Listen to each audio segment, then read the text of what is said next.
Hey, it's Brooklyn Lou the Skeptic, and I'm trying to do a live here tonight, hoping to hear from some of you good old folks.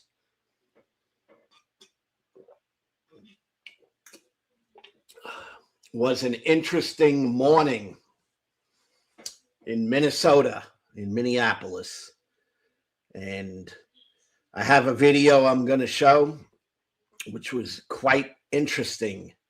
It was a church service, and during the church service, what we seen was protesters come in and kind of interrupt the church service. And it brings up a lot of interesting points and an interesting discussion.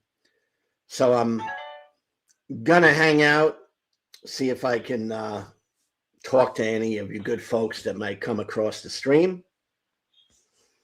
And I want to show this video and talk about it. It's kind of crazy what's going on in America today. And I'm 63 years old, and I really never saw some of the stuff going on. And I think it's very important. And I'm going to show a video. And what it is it's a fellow who was live streaming a church service that was going on. And during the church service, a bunch of protesters came in and interrupted the service. And I'd love to know anybody's opinion about it. I know for me, I think it was necessary because there's a divide in America. And unless people face it and attempt to change the course of history, we are heading down a very dangerous road. And I'm hoping that common sense can prevail. And I'm hoping that we can get through this as a nation. So I'm going to hang out. If anyone wants to join me, please come in. I don't really like talking to myself, so I'll finish my energy drink and see if anyone wants to come in and chat. Meanwhile, I will post the link to come in and talk live.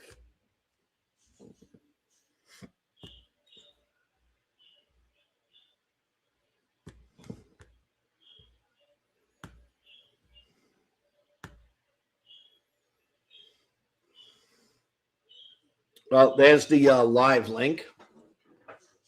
If anyone comes in and wants to chat live, ask questions.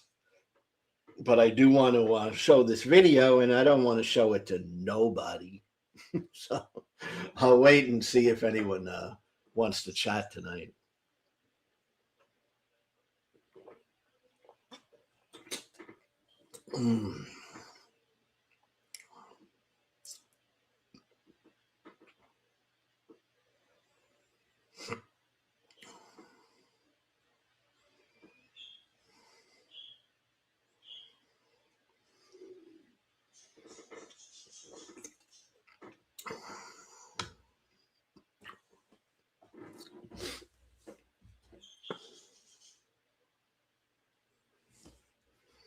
Hey, skeptic, I see you. How are you? I'd love for you to come up because I have something to talk about and I want to show someone a video. Anybody, maybe you be the one who watched the video and comment on it.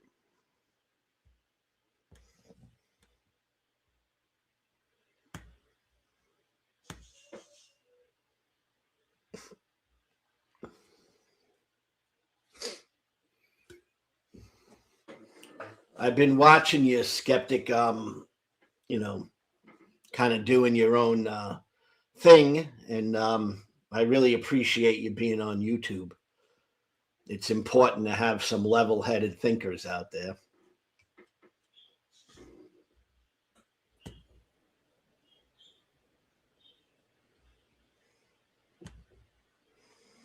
Hey, how you doing? How's it going, man?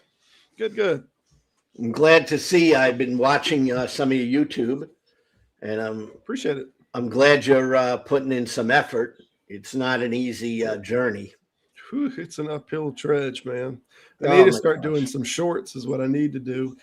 I got a feeling that a lot of these lives don't make a lot of traction as far as subscribers go. I don't know why. I just don't have the effort to do all the editing and all right now, but I probably do need to start putting out some shorts and some smaller videos again. Well, how long have you been trying to make a push on it? Uh, well, I wouldn't say a push. I guess a push on it. Probably 4 months. I guess I say that, but I had done a few videos, and I done one as far as back as 11 months ago, and then I just set on it. I mean, wasn't trying to grow or anything, but then I decided, yeah, I guess I need to try to grow this, and I went ahead and started doing live streams on Saturdays. But I don't feel like that really grows. You got to do the individual videos, Well, I'll give you my take on it. Been hustling this for over a year now, and I put a lot of effort into it. All right, I'm not a professional video maker, and I'm not a you know television personality or anything. And I would say it's one of the most difficult things to get traction on the YouTube platform. Yeah. So I don't like to tell anyone that it's easy, because it's really probably one of the hardest things I've ever done. Yeah. YouTube itself doesn't really care about your videos in particular, and you're always trying to appease YouTube, the algorithm, Yeah. to try to get some traction, and they just don't really do it. So for me personally, what I did was I went off platform and tried to develop people who would watch the videos even if they weren't on YouTube. So I got a lot of views that way. And as far as YouTube, I became monetized about a month ago. Yeah. Well, no, a little bit over, actually, like 6 weeks ago, I think. Yeah. I remember And the video. You mentioned it. and believe me, that was after a couple of appeals, because they didn't want to monetize me, and they don't really talk to you, of course. It's just kind of a machine. And most of what I did, I appealed a couple times. Then they finally monetized me because I had hit the criteria. And Which is 5,000, right? it's Something like that. 4,000 watch 4,000. time hours and Oh, that's right. 1,000 subscribers. Okay, I got you. But I still haven't made my first payment. Not even a single one yet. I hear you. And the actual plateau that you have to hit to get any payment is $100. So I still haven't hit $100 yet. Yeah.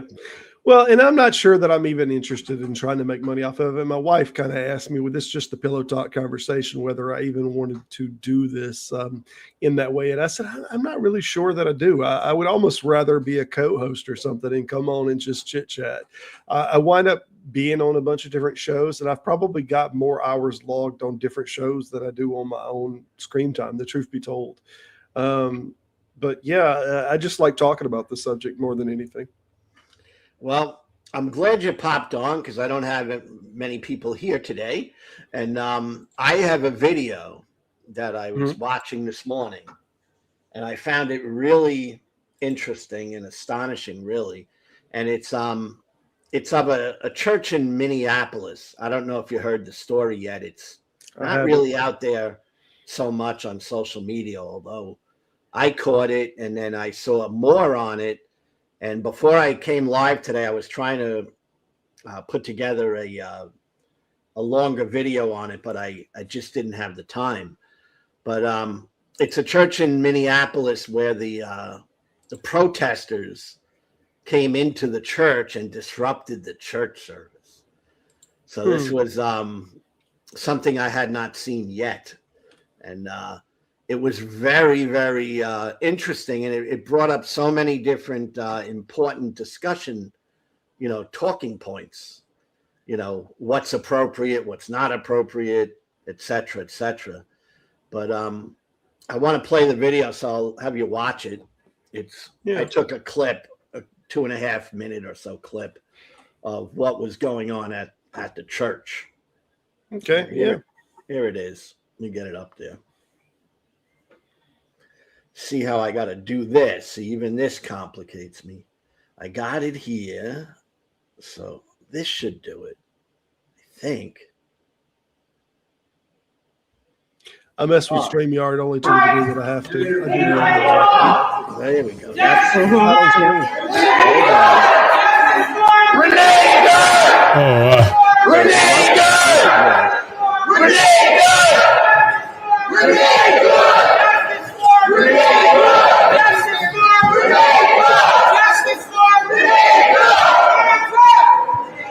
Oh, Lord. Don't shoot! Don't shoot! Don't shoot! Don't shoot! Don't shoot! Don't shoot! Don't shoot!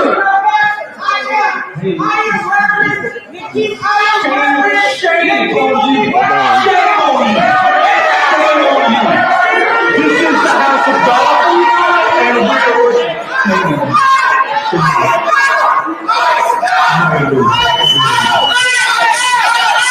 What the hell is going on?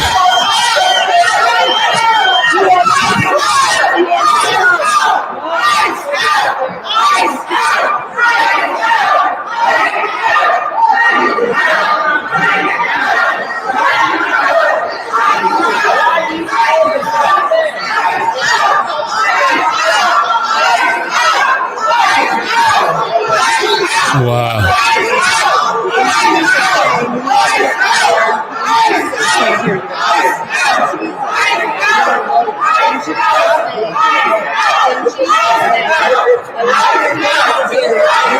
You eat real good. What did Jesus say about loving? What did Jesus say about loving thy neighbor? Why do you ignore the crimes of humanity that are happening in the city every day? Why are you not at Whipple protesting? Why are you not standing up with your Latino and Somali community?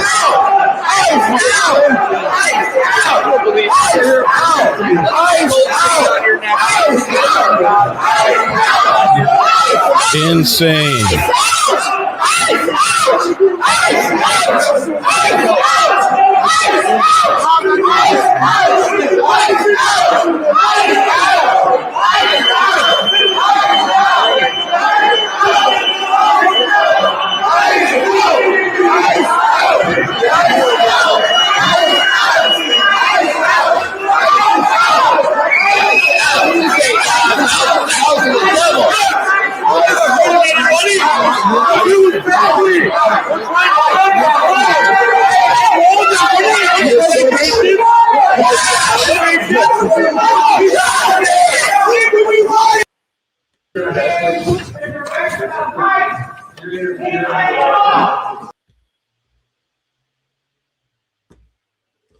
So anyway, Skeptic, did you get to see that?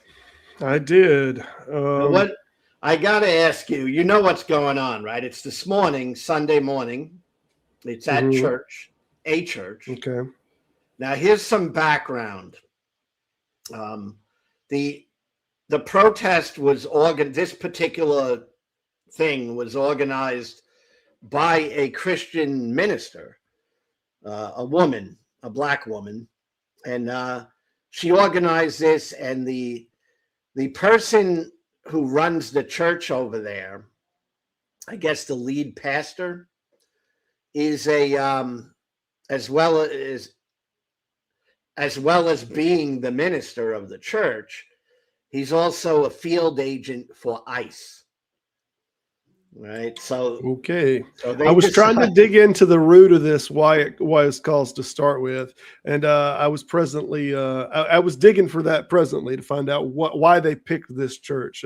But you already know why. Then okay. Yeah. They picked that church because the leader of the church is a field officer for ICE in the Minneapolis area. All right. And they disrupted the whole church service. They emptied the church service. And, church was over, so to say. That was it. All right. And, I know you're a former churchgoer. And Yep. I'm wondering just what your thoughts are on this, because I was thinking a lot of different ideas about it, but what do you think about that? I mean, we have captive audience laws for a reason. I think that it's problematic. If we're going to say that anything is immoral, that we can make laws about captive audience in any state, the basis of that is the basis that applies here too. So I would say there's something immoral about a captive audience. You already have people there that they're there for another purpose, and you've kind of just infringed in them to almost preach whatever it is that you want to preach. I think it's nonsense. Plus, it's obviously trespassing. So when you say a captive audience, you mean that people were at the church purposely to listen to the pastor and right. Well, and the reason that we have captive audience laws for the most part is to protect against, not to protect the religious fundamentalism, but to protect against. So when we have people that are in food stamp lines or in other lines, we'll have people that'll come over and start ministering to people that can't leave because they're there for some purpose, whether it's a work line or whatever, and they start repent or this, that, and the other, or they're preaching that God's going to send the gays to hell and all of this nonsense that they'll do.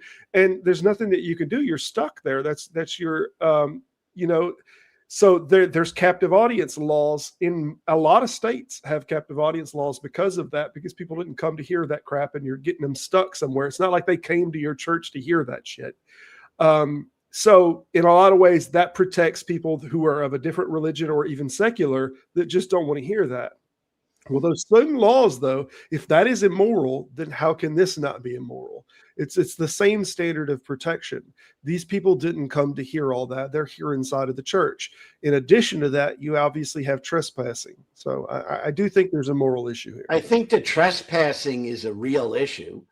But I was thinking about the trespassing part of it. And there's an element that is a little different than most trespassing, right? And that is that churches are generally open to the public. I mean, they're not normally secretive, right? It's not like, only still privately only owned, members can come, So they generally invite the public into the church. And if the public doesn't like what they're hearing or the person speaking, I mean, are we to go as far as saying the public has no ability to express themselves in that building? Yeah, I mean, whether it's public domain or they're allowed into it or not doesn't mean that it's public property. It's 100% not public property. It's privately owned. Whether an individual owns it or whether an organization owns it, it is privately owned land. So if I privately own something and I could invite the public in all the live long day, at the end of the day, if I don't want them there, it is my property. So when it doesn't matter how open arms I am about letting the public in, it's still my property. So I would say if the pastor, if I had to guess, and I don't know how their church structure is set up, you might have people that are deacons that kind of have more of because this is not uncommon in the Baptist churches, that they have signatorial authority as far as for the property itself. A pastor could be dismissed by them, basically, that they are something of the managers of the property. And I don't know that that's the case, because in a lot of organizations, it's the pastor. Either which way, whoever the authority is of the property, that's up to them whether they want somebody on that property or not. In the same way that a store manager over a Walmart can ban you from a Walmart, even though Walmart is very much public access. It allows everybody to come in. That store manager can still say, not you anymore. You will not be allowed in. I totally understand that, and I think you're correct. But there's also an element that is different than the basic public like Walmart, and that is churches are tax exempt organizations. Okay, they're not like a Walmart, and yes, the property is owned by a person or a corporation or something that owns the church property. All right, but why do we allow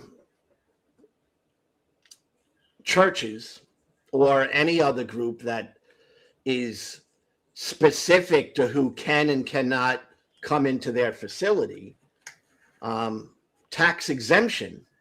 Like, Oh, I agree. That's a problem. There's a contradiction in there. It's like, if you want to be tax exempt, aren't you required to be more open to the public?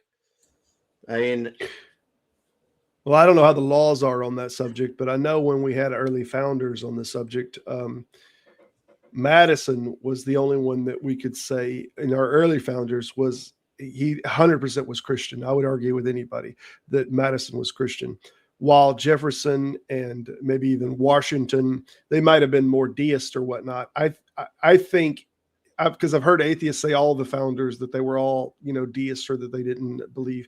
Madison was 100% a Christian, but even Madison, he wrote about the subject that he thought the ideal of churches being tax exempt was nonsense. He wouldn't hear it. He wouldn't hear it. The churches had to pay taxes.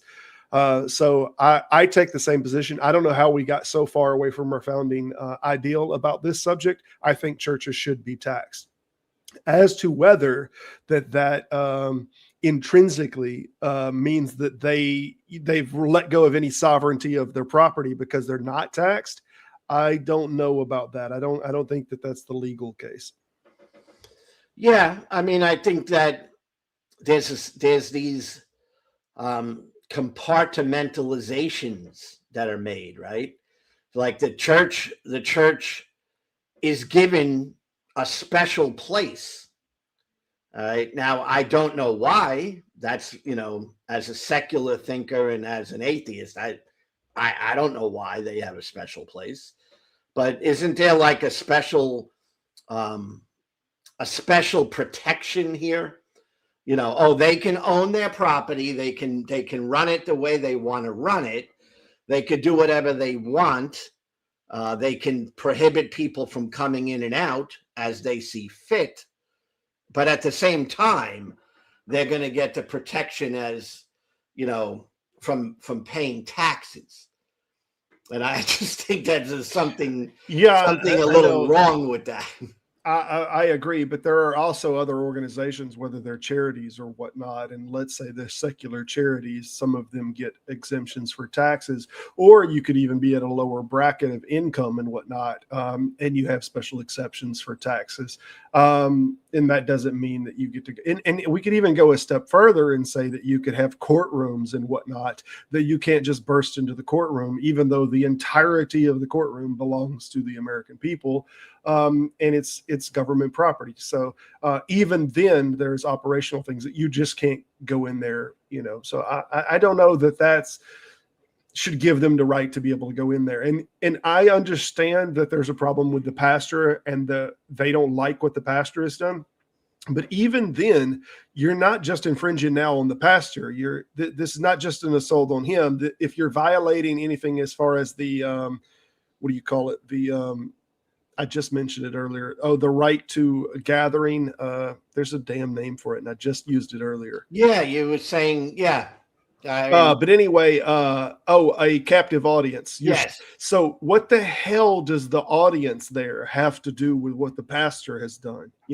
And so now you're penalizing them as well. So it seems to be all together. I think this issue I think it's a moral issue. I think them doing that was immoral. So do you think, legally, I know that in order to trespass someone, they have to be warned. That I know, right? Like even on your own lawn, you know. Sure. I mean, you can't just run out and kill them or something, you know. They're supposed to be warned, right? Yeah. I'm warning you to get off my property, otherwise I will trespass you, right? Yeah, I don't know how long this event lasts, but some of the courts, there's state precedents on some of the how long since they've been told to leave the property, you know, how long is a reasonable amount of time. So there's some precedents that are going to be set in different states that judges may go by. I don't know the answer to that. But with a good defense lawyer, if they were in and out of there within, 5 minutes, could they beat the trespassing charge with a good defense lawyer? Probably, if they were in and out of there in 5 minutes, they could probably beat it. It looked to me like it went on for like 20 minutes or so. Oh, yeah. I didn't have hear, doubts they could beat it then. I didn't hear anybody, though. I mean, it was live video. I didn't hear anybody say, get out. Yeah, you should get out. Yeah, in fact, all I seen was the people who were attending the church leave, and then the protesters left as well, and the church kind of emptied out, which I guess was good rather than there being violence or anything like that. All right. Yeah. But I didn't hear anyone say you're not invited here or anything like that. Yeah, I didn't either, which is so suspicious as to the pastor, if he works for or does any work for ICE, is very suspicious, because in my experience, anyone that's worked in law enforcement immediately knows that you give loud verbal commands and you express your intention. So if you're a pastor and if you have anything to do with law enforcement and somebody comes into your property, he should have immediately and very vocally said, exit, you're trespassing, you're not wanted here, and that it should have been very vocal and should have immediately been said.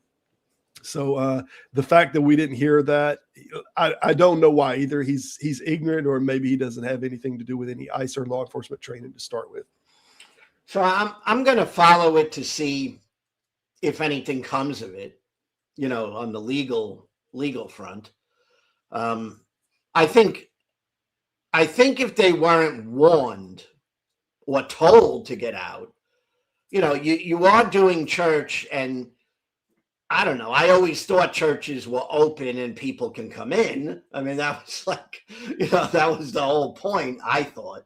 And so if people came in and were expressing themselves and were not told to leave, I don't know how they can arrest these people. Yeah, the main basis, I think the entire legal basis is whether it's going to be concerned whether they were told to leave or not. And from the time that they were told to leave, how much time that it took. So I don't know. We're only seeing one recording. There's a lot of hollering going on. I can't really make out a lot of it, but the pastor had a mic. I think if he had a lick of sense, he would have been on the mic saying, exit, you are not wanted here. You are trespassing. I wanted to mention to you, you still have us in the format that we're going long side by side and not in the tall full screen format. It doesn't matter to me either which way, but I did want to mention it to you. Let me see, because I get confused when I do this stuff. For real. Oh, like that. There you go. Yeah. Filbert, how's it going, man? Yeah. The mighty Filbert, how are you there?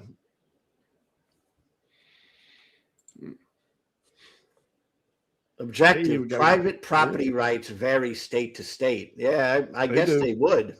Yeah. Yeah, and also your state laws as far as captive audience is they're going to vary too. I don't know how much captive audience would apply here. It really depends on the state, but we have had different states, especially northern states, that have held people for the captive audience, and primarily because religious fundamentalism goes up there and they catch people in bank lines and other things, and they start trying to preach to them when they have no desire to hear anything like that, but they really can't go in anywhere. And they do it outside of schools and playgrounds and stuff, and they'll holler across the fence and shit like that. So that's why a lot of the states, they'll have these captive audience laws, and they'll be able to charge people like that. Gio says kind of the same thing that I was thinking, is that they have to be asked to leave. And if they don't leave, they got to be warned, and then police should arrest them. And I fully understand that. But I don't think any of that happened here. So I don't know how they would arrest him now. The court will flush it out. Because, and I don't know, the one who was leading that, she is a minister. So she was taking a different version of Christianity, which I also think is important in America today, is that you're going to have a distinct division amongst Christians being either on the Christian nationalist, deport everybody side, or the, be nice to your neighbor side.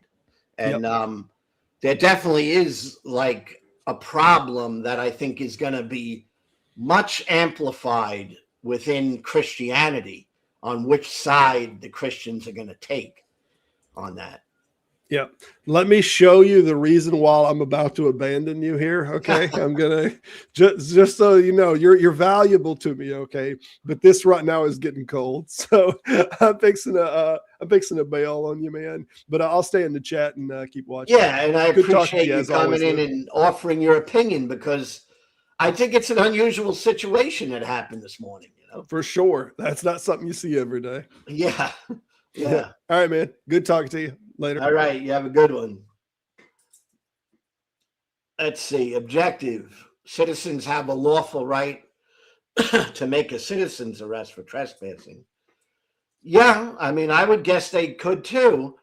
But in the event that happened this morning, no arrests were made, and the place emptied out by itself, so to say, So nobody was arrested. Nobody was hurt. No one was the subject of any violence.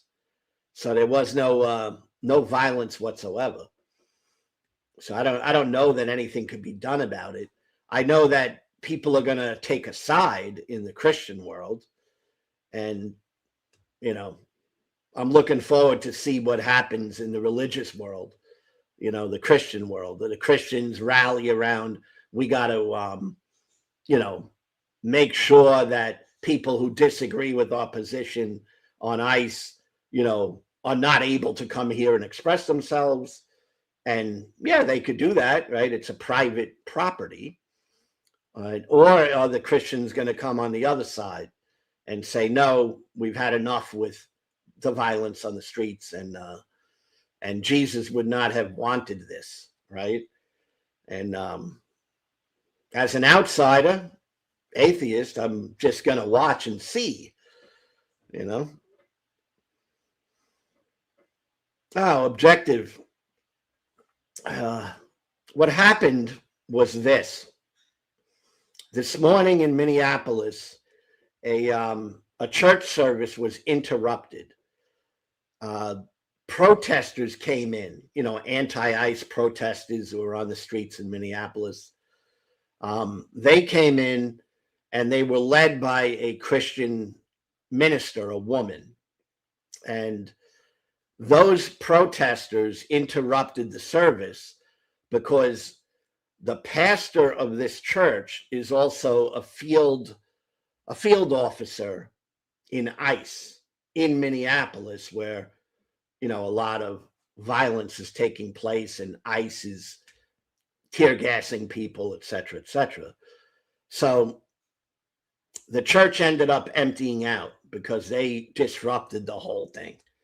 And that's what I seen this morning, so it was really an interesting thing that happened. And I mean, I understand people wanting to go to church and wanting to have quiet. I certainly think that's what most people are there. They don't want to be interrupted, et cetera, et cetera. But I also understand people being a little upset. And I also understand people being upset if the pastor is a field officer in ICE, because that makes it really like throwing it in your face, so to say,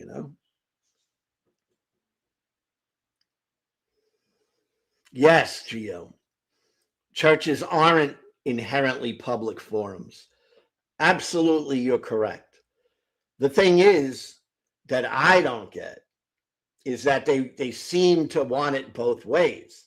It's like, oh, we're open, come as you are, and everybody should come in, and we're open to the public. But really, are they really open to the public? Or do they really only open to part of the public? You see? And then I also see the tax exemption part of it. There's this, well, we're doing all this public work, all right, and we get all the tax exemptions, but we own our damn property, and we're gonna have people here to enforce that only the people we want to come in. And there seems to be a friction there, Gio. That's what I'm seeing.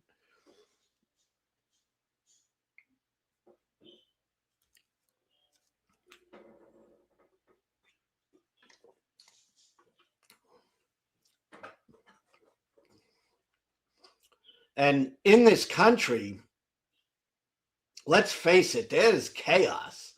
And it's going to come to the churches. It's going to come to the schools, the hospitals. It already is. It's coming, to all those places.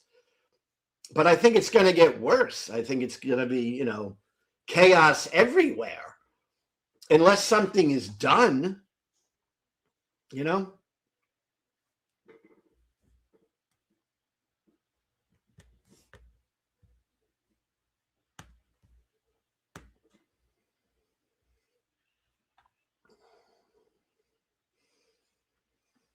There's a link if anyone wants to come in and talk. But where is this all going to end for the country? I mean, I'm concerned about it. I don't, I'm not a type of person to have fear. So I don't fear it on a personal level. But I'm very sick of what happened to this country. Where there's just violence on the streets that, in my opinion, can be completely just avoided. It's like there's elements within the country and people within the country that want to see violence on the streets. They want to see it. They want to be a part of it. And I don't get how we can move forward as a nation, having that as a part of our, let's say, daily lives. We have people now, scared to go to work. We have people who won't go out of their homes. Okay. Not me. So I'm not personalizing it like it's affecting me. I go out of my house. I don't have that fear, but there are real people that are scared to go out of their houses. They're scared to go out in public. They're scared to go to work or school. I mean, how is this a good thing? I don't think it is. I think it's horrible.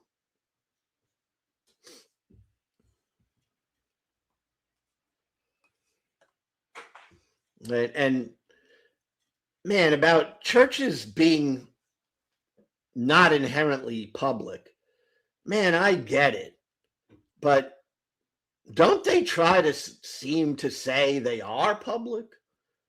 I mean, isn't that like part of their shtick? Is that just another type of hypocrisy there?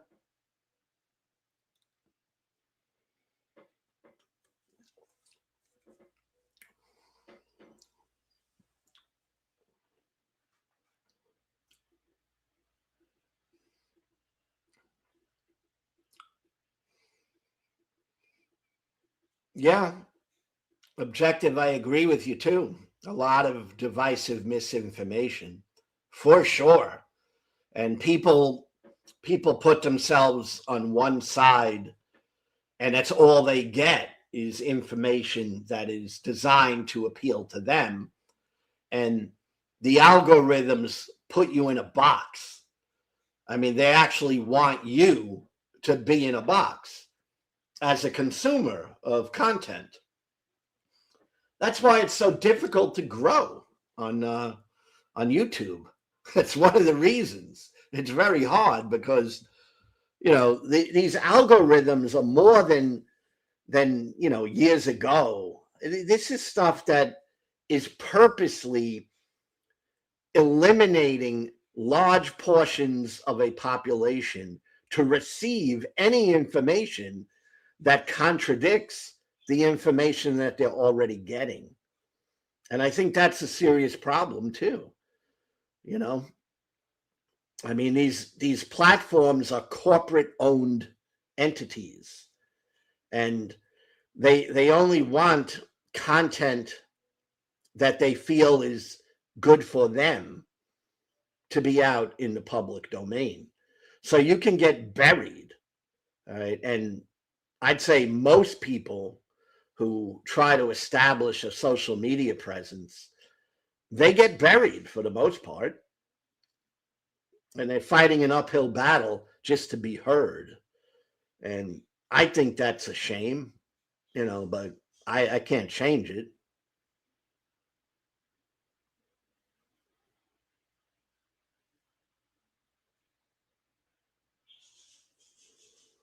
Yes, Gio, that is true, and I get that. You know, they're legally. Gio writes, in the USA, churches are legally classified as private entities, meaning they generally have the right to control speech on their property. And yes, I get that, but I don't get why, if that's the case, they're tax exempt. I mean, and why they say, well, we're open and come as you are. Do they really mean that? Come as you are. Bring your own opinion. Do they really mean that?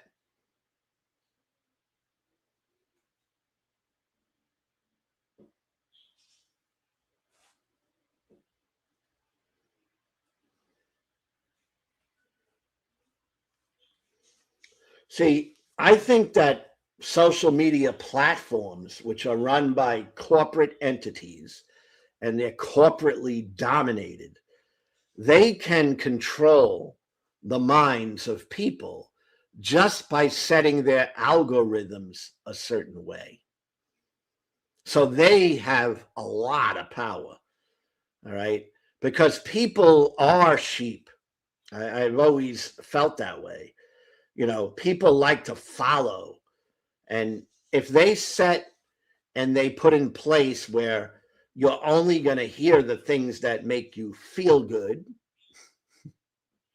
kind of like going to church, right? You only want to hear what makes you feel good, right?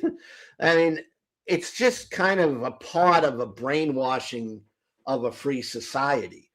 Whereas freedom of expression and freedom of the press get kind of shut down by money and power, and they control the media and the press so that it's going to be shaped a certain way, right? And that's what I see on mainstream news all the time.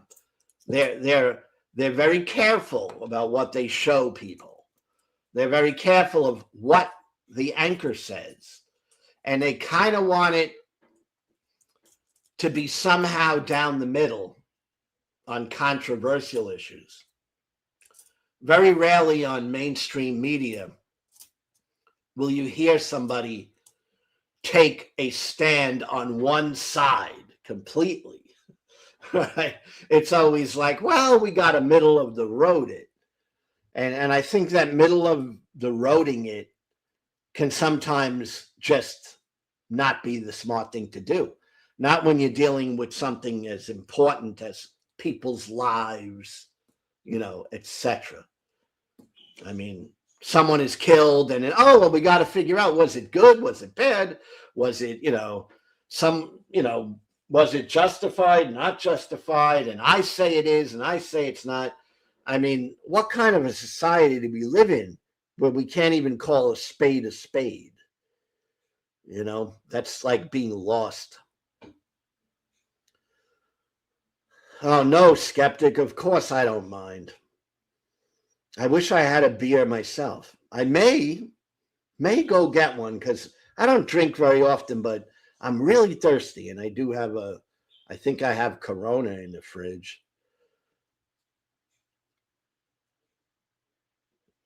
Hey, Mighty, I appreciate that.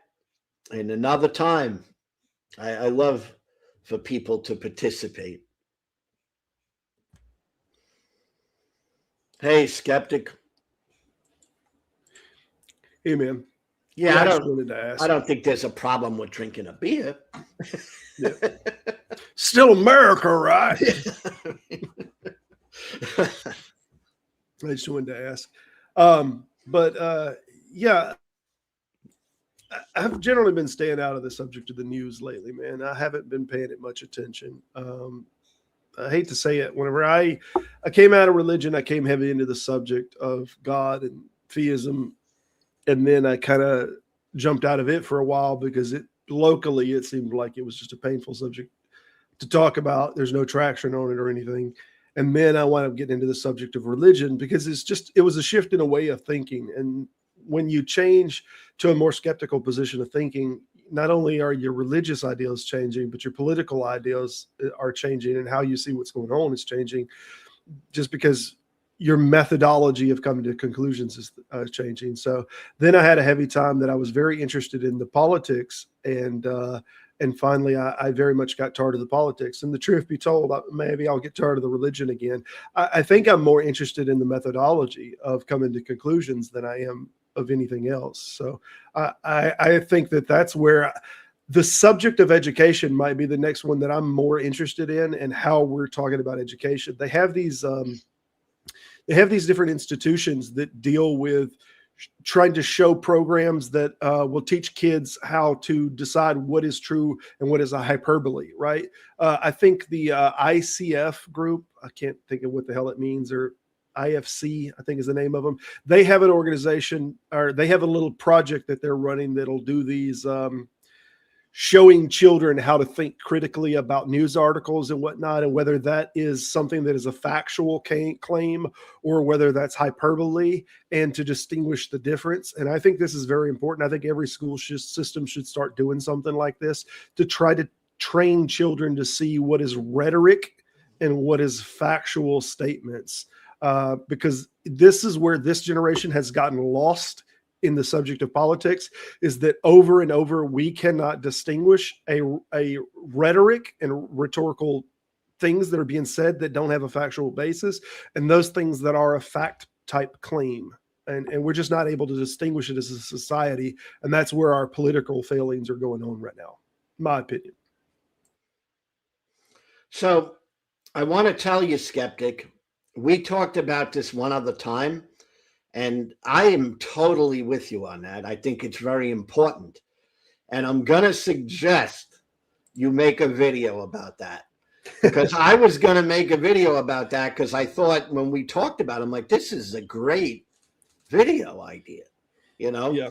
because it's not a subject people are really talking about, but I think it's a very important one. And my suggestion for you is make a video about that. I think it would be an awesome video. Sure. And I might. I don't know why. I've just gotten burned out on all the editing and stuff like that. Live streams are so easy. You just turn the damn camera on and you talk, and it just is what it is. There's no recut. There's none of that. Look, it just is what it is. So I have gotten more interested in live streams just because the editorial side of fixing things, it's not there, and you don't have to do all the patching together. And oh my gosh, I think live streaming is a lot of fun, and it's easy, and I love it. But like to grow, I think on YouTube you got to kind of do everything, and you got to cater to YouTube, and this just goes on and on and on. And yes, it's very difficult. So I get why so many people quit, because it's very hard. But live streaming, it's easy. I don't know how they funnel in so many people onto a live stream. I don't know how they do that other than they use different platforms, right? Like you'll have TikTok going, Yeah. and Discord going, and all these different platforms going and funneling into the same like place. Well, I have Twitch on mine now, so whenever I stream, it goes YouTube and Twitch, but that's about it. But is Twitch like the other platforms, like people have to follow you, or I don't know. with Twitch Twitch has some that they will randomly put up on their main page. I don't generally follow Twitch or play around in Twitch. I just know that a lot of people use Twitch, especially in the gaming world. So I didn't have a problem with messing with Twitch. But I think for the most part, that's a big gaming industry right there, that they do their video games and whatnot on there. But there's a few people who chat and whatnot.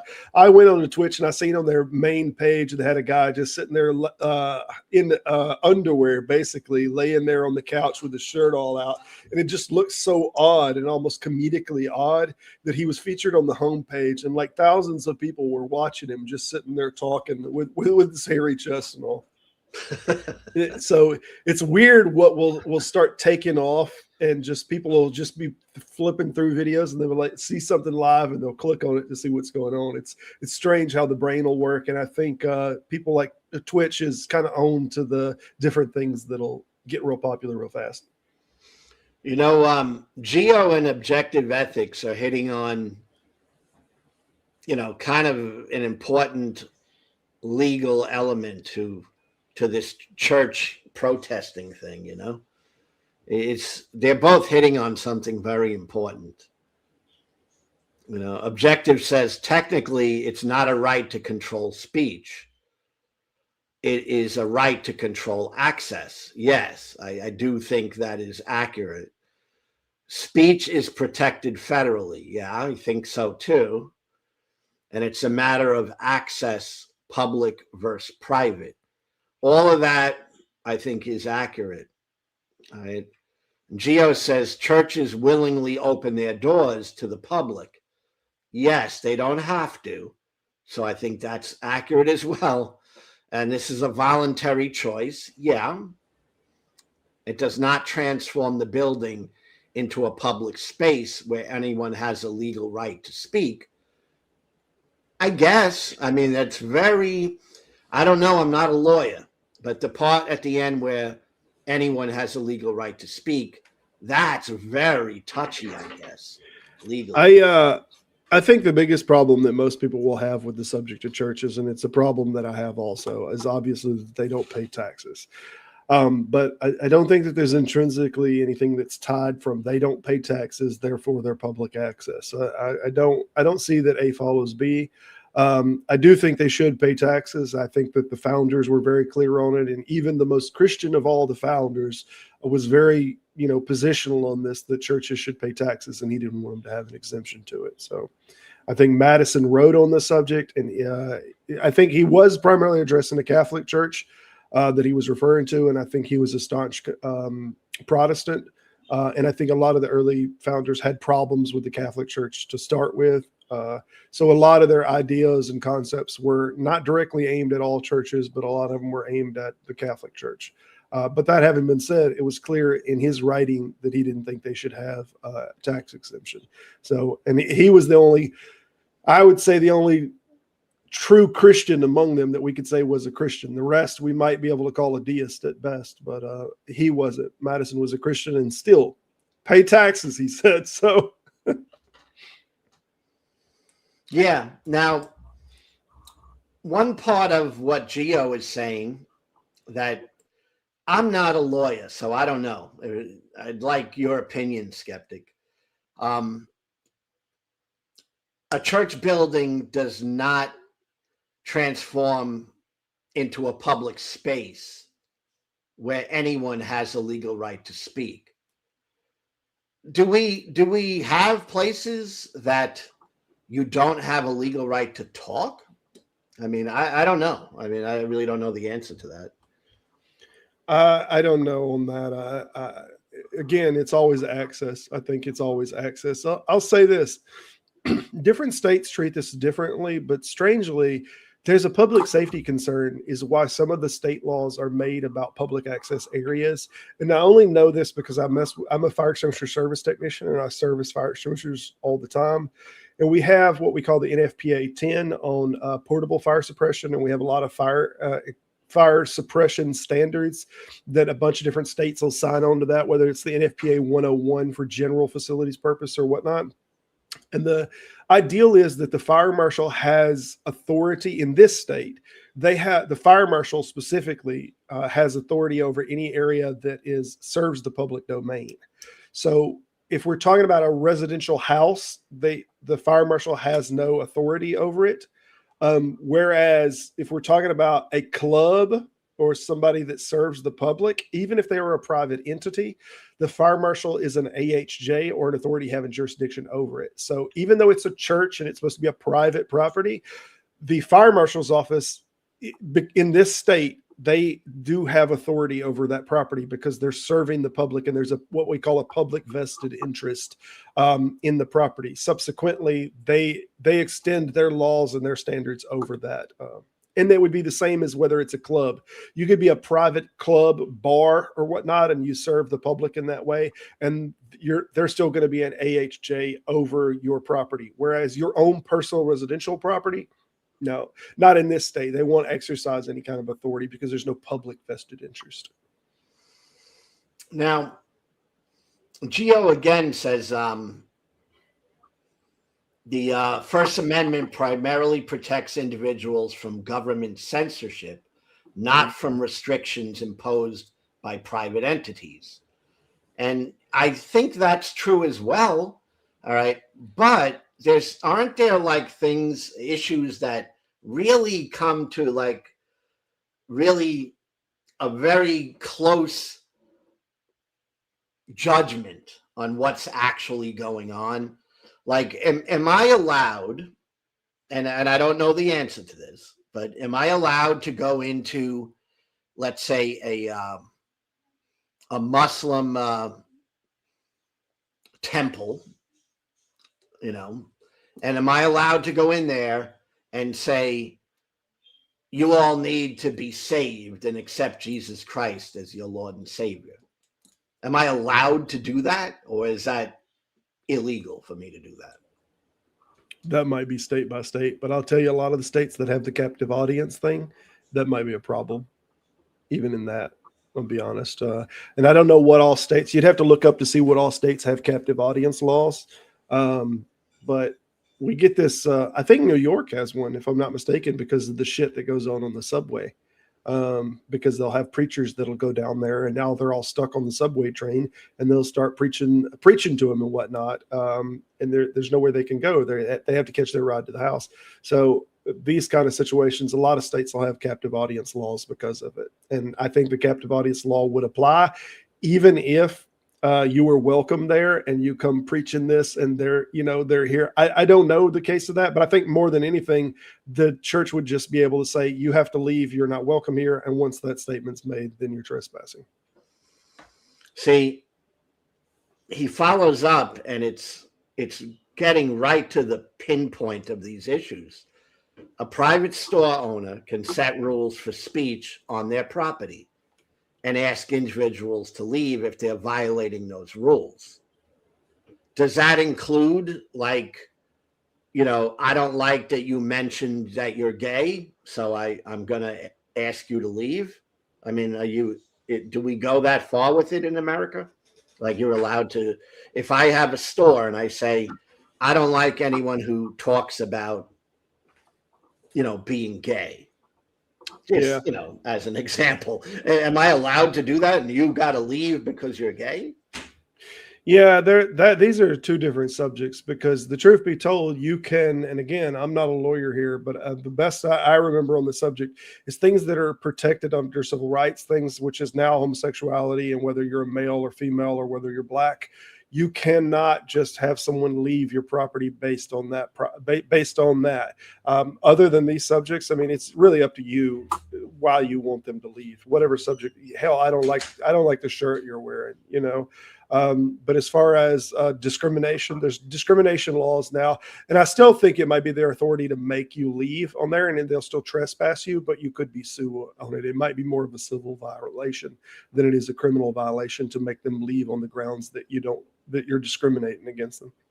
Well, it reminds me of that gay cake thing, years ago. Yep. I mean, it kind of goes into that. It's like, if you're not allowing someone to speak on your premises about, let's say, being gay, why should you have to make them a cake? Right. But at the same time, I mean, do we want a country where business owners just determine, I can discriminate against whom I want?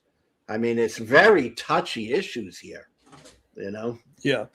I seen Sam, Sam said, I'm not a lawyer, but I just want to say this. We even have lawyers that do this because they are a lawyer, and they'll say, I'm not a lawyer in that state. So even lawyers will do caveats because it's outside of their level of expertise, and they don't know individual state laws. So it's not just people that'll say, I'm not a lawyer, but you'll even get that from lawyers. How goes it, Duck? How you doing, how are you Duck? guys? Hey, good to see you guys. How are you guys doing? Good. I'm just starting fights. I would love your opinion on this stuff. Because I think that we are in a spot in history now where a lot of these things are going to be tested, and they're going to go to court and all that. And I don't have all the answers. I watched this video this morning of protesters going into a church, disrupting the church service.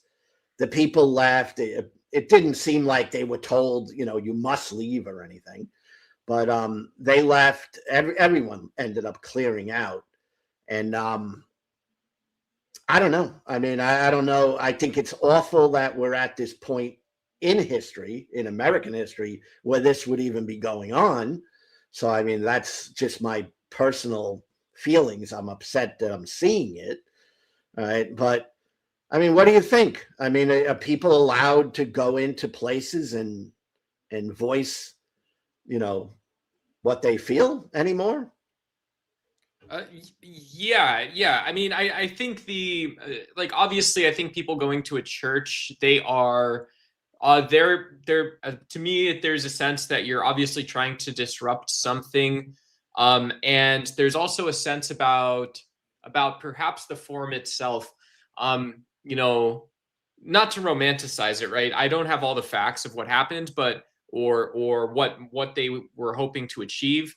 But, in Minneapolis, I've seen footage where you've got, just normal 45-year-old people taking time off work to go protest in the freezing cold. And this is running back into the fact that the Pentagon is sort of planning the response. And so people are sort of scared and nervous. I think proper civil disobedience, where you're dedicated to being peaceful and willing to get arrested for it, if that's what you're doing, if you're breaking a law, I support it. I think you're allowed to go to a church. Then I don't see that as immoral in any sense.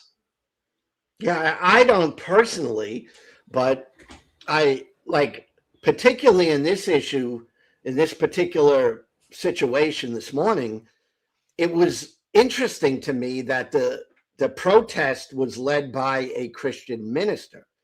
So it was kind of, like skeptics said, Christian on Christian, right? Oh, wow. It's Christian on Christian crime, man. Let it go, man. Let it go. Yeah. I mean, I just think that we're going to have all these things come up in the near future, They've gotten quite earthly, to be honest. Christianity and I don't see any of the traditional philosophical or theological or social context. I don't see how people in the United States are watching the actions of the Trump administration and watching people who are standing up to Trump and not sympathetic to the latter and not the former. But yeah, you know, I don't know. I grew up with Catholics and some hot church folks, and so I generally do believe people can go about their day. I also believe well thought out political speech and action and organization is absolutely a good thing. Show your kids that as well, right? Well, Let me give some pushback on this, if you don't mind. I don't have a problem with civil disobedience. I think that's perfectly fine. If you think there's an injustice that's happening, sometimes that injustice rises to the level that civil disobedience is necessary. However, historically, that civil disobedience has always been against the organization that is the governmental structure. It has not been against private entities. The private entities, really, they have no violation or anything that they are doing. Maybe there's a pastor that's doing this, but that's an individual pastor that's doing this, not the entire congregate. As far as the standard of moral behavior, I've always used doing to others as you would have them doing to you. And this seems like that steps over that line, because I wouldn't want this shit done to me, whether I'm having a meeting that is about, wait, are you talking about ICE? Are you talking about ICE, or you're talking about the people we're going talking about the church. We're talking about the church. Okay. Yeah. So when they went inside of the church, I think them going inside of the church, I think there's a moral problem with it. I think they've overstepped a boundary on it. I don't think they were welcome there. I think it's private property, and all these other things. As far as the legal discourse, everything that's immoral isn't everything that's illegal. These are two totally different subjects. And unless they said, you're not welcome here, get out of here, and then they had in a moment of time they were trespassed to get out of there, then I don't think there's a legal issue. Do I think that it still is to some degree immoral? Yeah. I don't think it's a huge offense, though, either which way. It's not private property, though. Like, there's an actual fence that's there, right? Like, you know, like churches typically are open to the public, and yeah, you might have that sort of presumption that you can't bring like I couldn't bring a PETA group in, and like obviously not splashing like red paint everywhere, but it would be very disruptive to bring a PETA group in at like the 9 a.m. service or something like this. And so you know, the sort of the norm that I would be looking at is that, well, you should just have this expectation that when there's political excitement, all of society is involved, even if it isn't normalized or regulated, that you know, people show up on your doorstep or something like this. Like, that's just going to happen at some point. Well, are you aware of what I was talking about at the beginning of the stream of what happened this morning? No, I tuned in a little late. My bad. Okay, let me tell you. That's why you guys hit the bell. You guys, the 10 of us that are here, you got to hit the bell so we're all here on time. Let me just tell you, because it touches on this stuff, but it has a church aspect to it as well. And what happened was the church where the protesters went this morning, it happened just this morning, Sunday service, you know, everyone goes to church. And at the church service, protesters came in and disrupted the church. People and everyone ended up leaving. And the reason they were there was the pastor of the church is also an ICE officer in Minneapolis.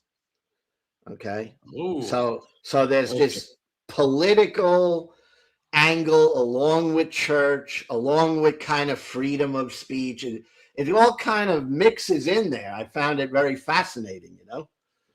Yeah. I mean, that enlightens things. I think people just think, you know, like I could imagine I don't see how someone in their right mind would imagine it just doesn't matter that you happen to either sign up for ICE or he's been an ICE officer, and you come under the Homan leadership structure, and things are just, in reality, things are 10 times less hinged, 10 times less predictable than you imagine, and so that's not really a moral claim. It's more of a sort of declarative about just like what did you think was, did you think that people and Christians were not going to oppose that you're assaulting people in the street and doing high-speed chases and all this other stuff? This is very tangible to a lot of people. Yeah, they were basically saying, the protesters, that we're here to get ICE out of Minneapolis, and your pastor is here to keep ICE in Minneapolis. All right, we think that Jesus would not want this church being run by an ungodly man. It's pretty much, the tension there. And then, of course, there's the type of Christian that thinks it's very godly, that this man might be godly, right? That he wants people out of the country, I think all that's very valid. It's all very valid. What I don't think is valid is that they come into the church to do that, and they cause this kind of disruption that is not only applied on the pastor, but it's applied on people who didn't have a damn thing to do with it. So that's where my line goes. Do I think this is a huge offense? No, I don't. Do I think it's going to be blowed up at a rhetorical level and made political bullets for the Trump side? Yeah, absolutely. So I think there's going to be a lot of a rhetorical pool from both sides, and they're going to use this. You're going to see this shit on Fox News, and you're going to see the slant from Hannity kind of shows and whatnot.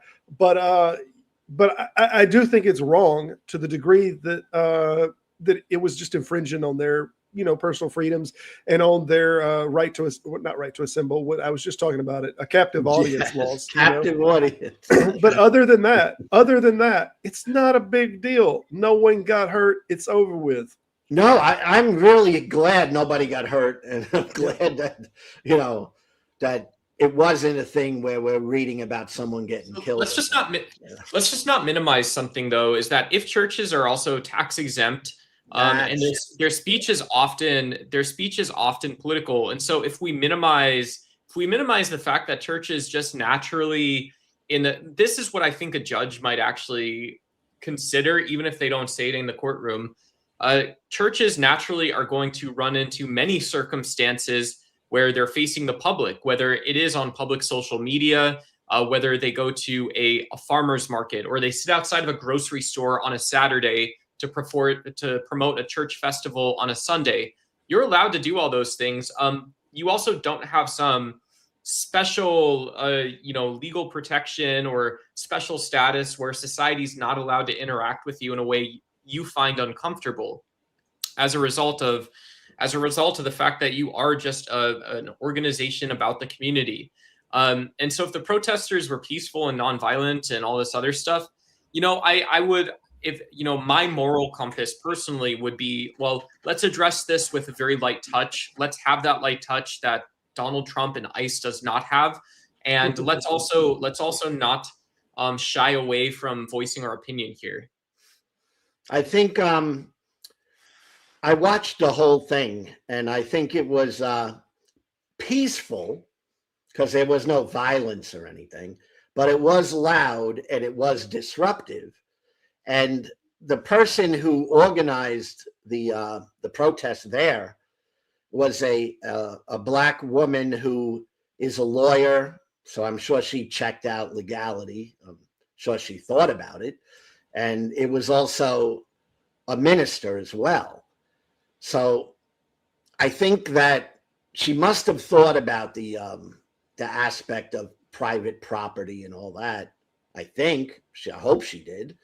But she said it was purposely designed to disrupt. Yeah. So she said, I'm doing this to disrupt the people. Well, and what a slap in the face to the Trump administration too, because they've said so many times that, this Antifa is a terrorist organization. And so in light of this, philosophically, I'm doubling down on Henry David Thoreau and those types of things personally. Yeah. And disrupting.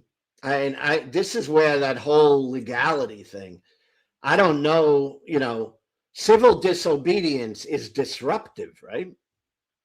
I mean, that's Sure. But this is disruptive two stuff. totally different types of civil disobedience. And I don't mind Trump getting a slap in the face, but to slap Trump in the face through someone else in a congregation that brought their children there and everything else, that they have no dog in this hunt, or maybe they're not even political at all. This seems like an infringement on them. Again, I don't think it's a big deal, but it does seem immoral to me. John, It does seem immoral. I'm a little surprised. I thought, I would imagine, just having talked that if like there's a no harm principle or in place or something, that in this case the laws, to me, I would have without knowing what you actually believe, I would have thought the laws that we have in place seem a little bit further away, even in this case. In this circumstance, just the moral scenario seems a little more grounded, and well, it's Christians arguing with Christians at the end of the day.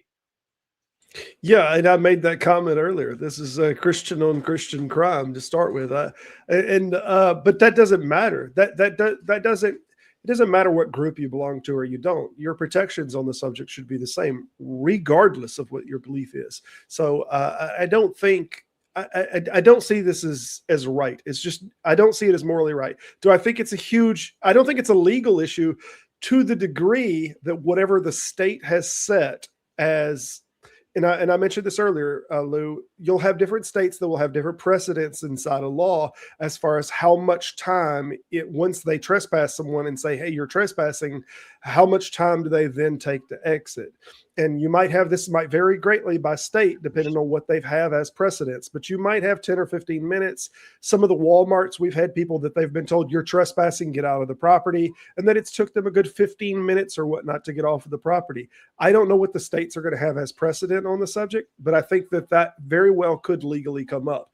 But the biggest problem is people who are on the right on this subject, they are going to push this church to sue in such a way that this is going to be enthralled into a legal battle.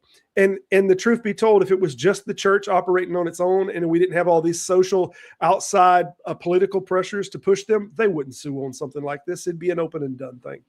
Well, Jacob Frey's been very, very in favor of people standing up, and he's been clear that his objective is getting ICE out of Minneapolis. And so, I think political analysts are probably wondering what his background is, how much support he has from the DNC, RNC, from non-politically aligned local bodies, and really just how far Minneapolis residents are willing to go to actually get ICE out of their city. And so in like a real politique sense, in this context, I'd say that, this guy's doing a pretty good job. He's doing a bang up job, sort of leading people away from the fire in some sense. Now, do you think this is going to help get ISIS out of the city, or do you think that it's going to damage the argument in the fight against it? I think at this point it is everything helps sort of scenario. The sort of core issues where I can't decide otherwise.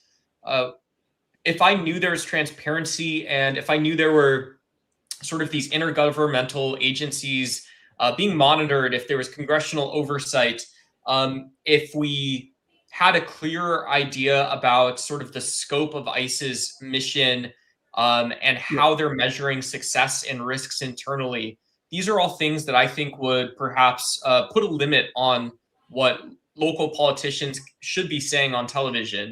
Morally, I could morally and politically, I can usually vote against them, but without any of that, when I see people's rights being deprived, which seems just like the state of affairs from ICE showing up, I think there's what a reasonable person would take to mean there's no limit. There truly is no limit in this case.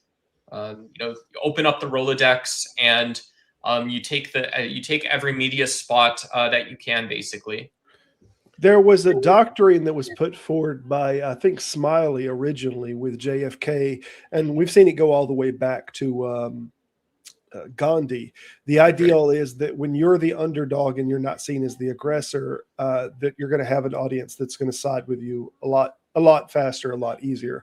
This is why, like, Smiley didn't want Martin Luther, despite his family saying that they wanted to have guns in the house for protection. Smiley didn't want that to be the case because he thought that it could look bad in the front of media and that it was going to undermine his movement. So I think there is a strategy that's going on here that has been a tried and true movement that happened with MLK and it happened with Gandhi, and that's to not be the aggressor and to not be the one stepping into the moral wrong. But to be the one that is constantly seen as being the one that is oppressed and not doing the other. I think this is stepping over that line. I think you're now blurring yourself and your movement with doing the wrong things. So I think there's wrong going on here, and what Trump's doing and what ICE is doing is wrong. I don't think you win the public by doing wrong too. I don't think it just doesn't work that way. Well, can't the public be smart enough to just judge each incident for what it is? You know, if I'm watching something and I see a protester do something, you know, vile, can I just say that was an awful thing that happened? Sure. And then sure, but how many people are you going to have that's going to sympathize with the churchgoers that just go to church every Sunday? How many people are going to see those and sympathize with the churchgoers that say, what the hell? These people, just like themselves, they're just going to church every Sunday, and this is going on in their church. So when you see, can you sympathize both ways? You certainly can. But when you're in the place of someone simply being the oppressed and not being the oppressor, and whether you're talking about MLK or you're talking about the event where Gandhi had the guys marching into the factory and they just beat the piss out of them with the clubs, this is something that the outside looks in and they see only one side, and they sympathize with one side and one side only. And that's the people that are getting hit, and they're not aggressing. They're being treated unfairly. Whereas with this situation, you're going to have people that are going to see this and they're going to sympathize with both sides. So you're going to have some that'll sympathize with the people that are coming in and they think they need to have their voice heard. And then you're going to have some people that sympathize with the regular Sunday churchgoers and say, look, they were just going to church. What the hell? So I don't think this is going to be as open and closed as many of the cases that we've seen are. Oh, I have a feeling this particular thing that happened this morning at the church will kind of play out more on the side of the Christian nationalist side. I think that they will. I'm afraid I agree with you on that. Like, I think that, people are going to say, what you said. People are going to church. They have to have their time of peace and quiet and all that. And I think that's probably how it's going to play out. But there's on the other side, there's a frustration where you're expressing something over and over and over, and it's being completely ignored, and it's being pushed aside, and you're being steamrolled by propaganda that's fighting against you. And I think that we're heading towards a very violent situation. It already is violent. I mean, we see that. That's I totally think it's going to get worse. So I'm going to invoke philosophy and try and push this back a little bit, push all of this back a little bit. And so Slavoj Zizek's last article, one of the more recent articles, he emphasizes this Hegelian concept where you have I forgot what it's called, but you have this like almost absoluteness of absolute becomingness. And so, you take for people into the philosophy, basically, as you have reality that manifests itself in a way that is undeniably something, and it is aesthetic. So it's this almost artistic representation of what the world is. There's some cases like when Skeptic was talking about Gandhi being beaten in the factory. These are things that you would see, hear, or read, and are undeniably what the world is like at that time. And so I don't see, from a philosophical standpoint, and a realpolitik standpoint as well, I don't see, in the Hegelian sense, I don't actually see how this protest And I don't actually see, I think the absoluteness that's existing in the ICE operations that you can't argue with is the fact that we're externalizing the sort of like locus of control. We're externalizing sort of the actual impetus or motive, the nervous signals that are going into the ICE agency as somehow being detached from what is an autocratic sort of style of government. And really one that is it's also resting on all types of other horrendous political norms. You have Trump realigning with incredibly wealthy donors, realigning with these existing sort of extremist fake grassroots organizations like Turning Point. You have all of this stuff happening. To me, it's aesthetic that we are almost not looking at, like, the naked guy in the room to some extent. Hey, Madam President Piggy, I want to comment to you. I love the comment you made. Stay out of church, people. This is seriously dangerous. Yes, I do think it's going to be it is dangerous already. I mean, no matter what side you're on, I mean, it is becoming dangerous. I mean, if you're a minister in a church, it can be dangerous because you don't know who's going to show up next week at your service, And it's also dangerous because we have ministers from the pulpit, preaching hate. And, that's dangerous too. So I think the whole thing is very dangerous. And what I think about this morning, what I saw, I would guess that it's not a good thing to go to a church and interrupt the service.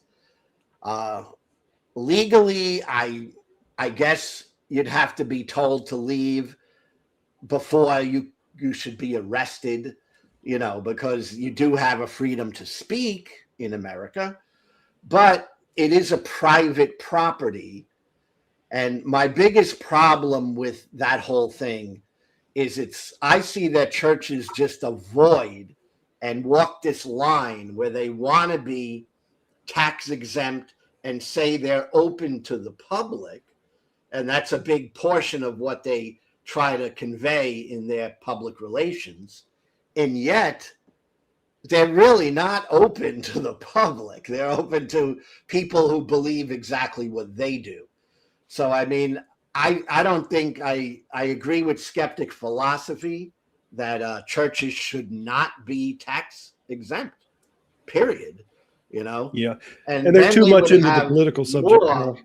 I think they would have more of a point of saying this is our public property and we'll do what we please here. And you're not invited if you think differently than we do. Yeah. It's almost not a law. It's almost not a law is the one thing a small point I'll add, because you very rarely, almost never hear of churches losing their tax exempt status. And so if you're doing a legal analysis or you're just thinking constitutionally about it, I would imagine, again, the sort of main point isn't, well, how do we regulate? It emphasizes that main point that we create spaces for churches to operate in the United States of all faiths, any faith. We create churches to operate. Well, I think churches are able to operate. I mean, I think that churches get too much of a soft approach. I think there's churches that are doing horrendous things, and they get treated with kid gloves by our government and by our states. Lou, let me tell you something I saw yesterday. I'm sorry, day before yesterday, with a pastor that got brought into the courthouse because the woman told her pastor in confidence that she had cheated on her husband. And the pastor wound up telling the husband, and it resulted in a divorce. So the wife brought the pastor to court to sue the pastor because of this. And I started trying to look into the legal side of this because, priests have they have it in their ordinances and whatnot that you can't betray the confidence of a member that, confesses something to you, whether that's legal or not. It's binding by the church that you can lose your ministry license over it. Yes. If you go do something like that, they'll kick you out. You'll never be a priest again. But that's going to operate differently depending on the organization. However, I was trying to look into individual states and whether they had laws that protected pastors, and almost every state has some type of law that protects the clergy from testifying against members of their congregation. They have something of a protected status in this subject in almost every state, that they are not compelled by the state to give testimony or witness to congregation members. So I think that's a very interesting thing. If they're protected in that manner, that they can't do that, it seems that they to some degree have some obligation at a legal level that they not then disclose this to whoever they decide to. So I don't know how the court case went, but I do think that the woman should have won the lawsuit against the pastor, because it seems that the state is giving the pastor special privilege already, that they don't have to testify even in a legal standing, but yet he can run to and go tell his friend that this is going on. There seems like some double standard going on if he doesn't get penalized. Hey, what about the Catholic Church? Because in the Catholic religion or faith or tradition or whatever nice word you want to put on it, I mean, the priest is not supposed to tell the authorities if someone comes in and confesses to, let's say, being a serial killer.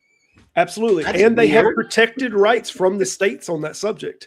They literally different states will protect them on that. So that's a crazy thing. But yeah, so this being the case, the pastor telling this man that your wife's cheating on you, and don't get me wrong, she's cheating. I don't have a lot of, no lost love over the subject. She's cheating on her husband. But at the same time, I think the pastor should be held civilly liable for this. Should be able to be sued for it. Yeah, I mean, it'd be like even telling a friend, right? If the woman told her friend, I'm cheating on my husband and I'm trusting you not to say anything. Well, I don't know that the friend has any implied confidentiality on the subject, whereas it seems like that the clergy does, at least by state standards, when they don't have to testify against people. I mean, I just think that the church is treated with kid gloves. That's I agree. Yeah. I mean, and it leads to problems. It is really wild. I was still in Catholic school, I believe, when there were a lot of the big releases on the abuse scandals in the Catholic Church. And even with this sort of, some people take it as overwhelming evidence that there was endemic and systemic bad behavior in the Catholic Church, which, even if you're defending the Catholic Church, seems like a very reasonable conclusion. But it was still very localized and regional. People would say, well, there was this bad person here and this bad person here. And when you're talking about sex abuse in the Catholic Church, these are the people that you need to know about.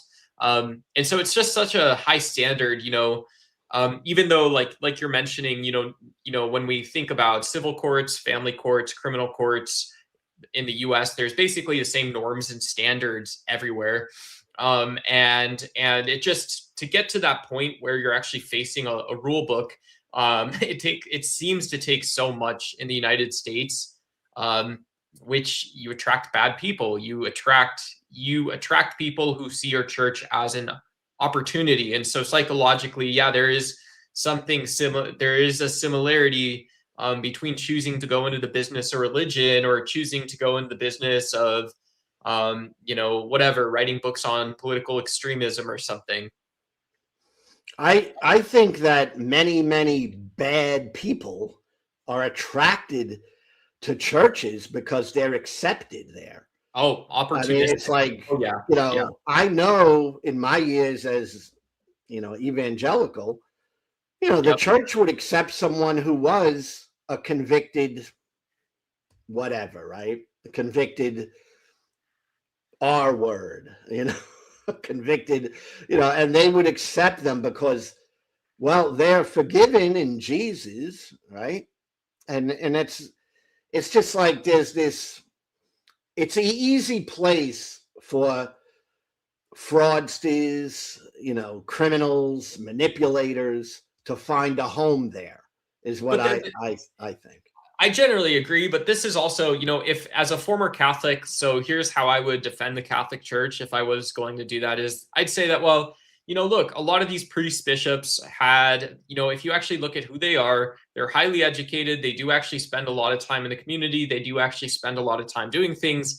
And yes, it absolutely is true that this completely disappears once there's abuse. And this completely sort of eliminates the hierarchy when the hierarchy can't handle that abuse and the scandal properly, when they can't handle the crime.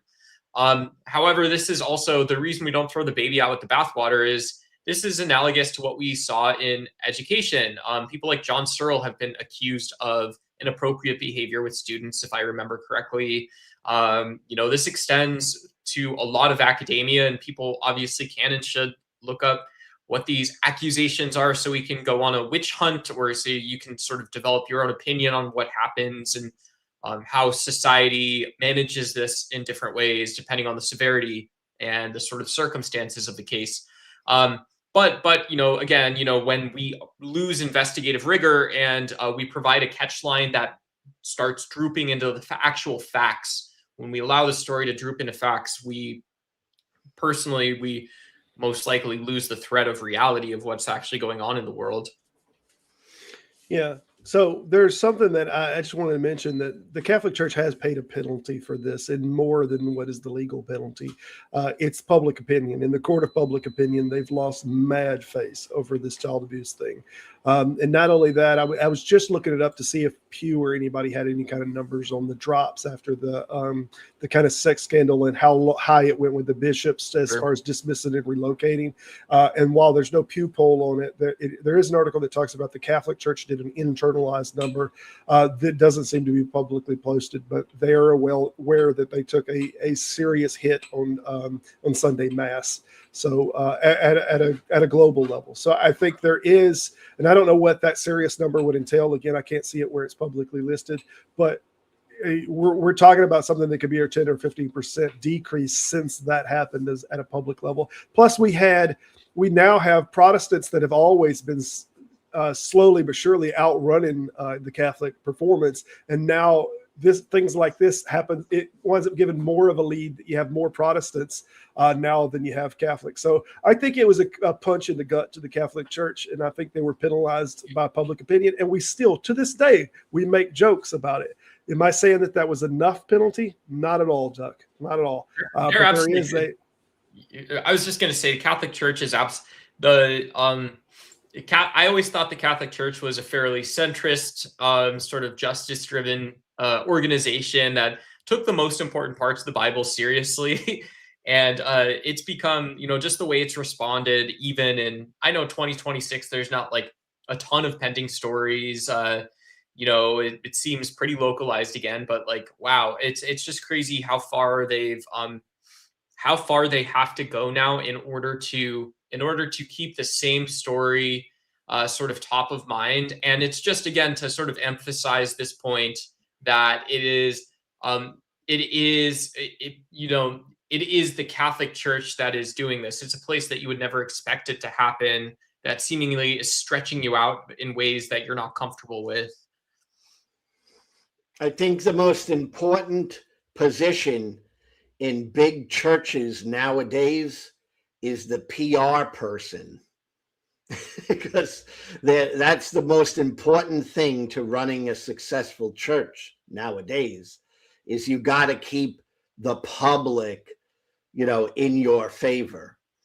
And that's, like, to me, kind of sad, because it's like, you have to actually kind of persuade or manipulate the public into thinking your pastor or leader is of God.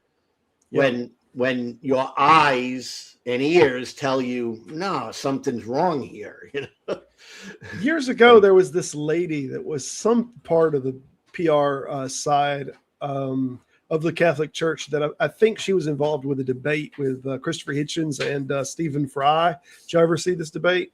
Her and a black bishop was up there. It was a 2-on-2, and I don't remember her name to save my life, but I understand that she was something of a PR lady for the Catholic Church, and she was a part of the debate, and they were absolutely just slaughtered. They had a pre-vote before the debate happened on how many people are. The debate was called "Has the Catholic Church been a force for good?" And they debated, and after the numbers were done, after the debate, it was just a landslide. So many people wound up going over and voted for Fry and Hitchens. Yeah, I remember hearing about that debate with Fry and Hitchens, but I don't recall watching it. What a duo. What a duo. I'd love to watch that. I found a lot of joy going back and watching some of the old debates I'd seen in my 30s, like stuff that I'd watched when I was in college, because, you know, whatever, it was something. It was kind of like today, it was something to do outside of like studying or working or whatever, but those two are awesome. Those guys are cool. Hey, quick opinion on what's going on in the country. All right, with the National Guard being called to Minnesota, right?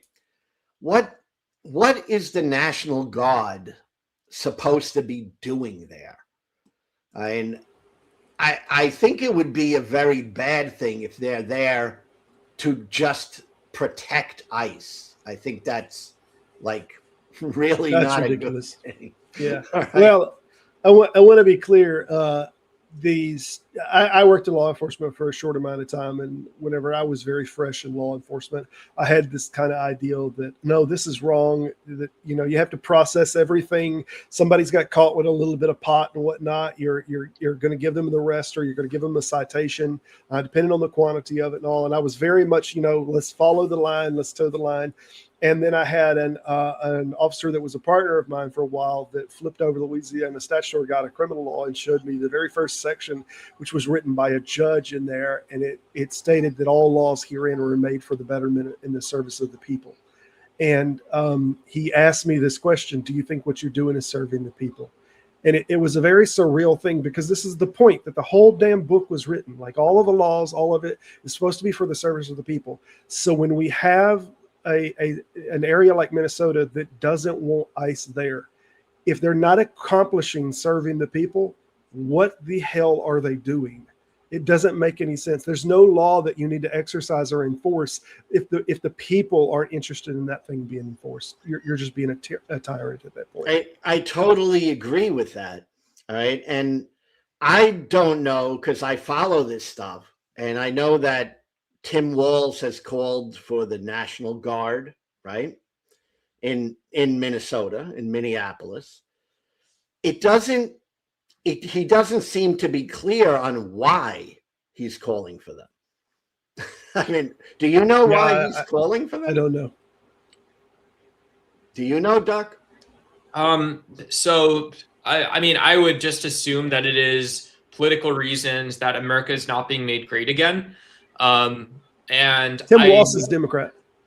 Huh? Oh, Tim Walz has called for the National Guard. Tim The Walz. governor of Minnesota called for the National Guard. He But probably, I don't know why he's calling them to do what.